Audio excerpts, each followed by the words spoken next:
മർക്കോസിയുടെ രക്ഷാകരമായ സുവിശേഷം 1-ാമത്തെ അധ്യായത്തിന്റെ 32 മുതൽ 45 വരെയുള്ള വാക്യങ്ങളിലും വിശുദ്ധ മത്തായി എഴുതിയ രക്ഷാകരമായ സുവിശേഷം 8-ാമത്തെ അധ്യായത്തിന്റെ ആദ്യത്തെ 14 വചനഭാഗത്തും വിശുദ്ധ ലൂക്കോസിയുടെ രക്ഷാകരമായ സുവിശേഷം 5-ാമത്തെ അധ്യായത്തിന്റെ 12, 13, 14 വാക്യങ്ങളിലുമായി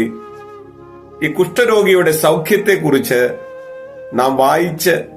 ധ്യാനിച്ച് പഠിക്കുന്നുണ്ട്.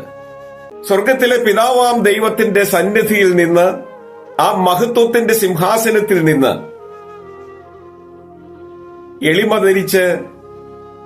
മനുഷ്യനോടൊത്ത് സഹവസിക്കാൻ ആഗ്രഹിച്ച് കൊതിച്ച് പാപവ്രണങ്ങളാൽ ചീഞ്ഞ് അഴുകിപ്പോയി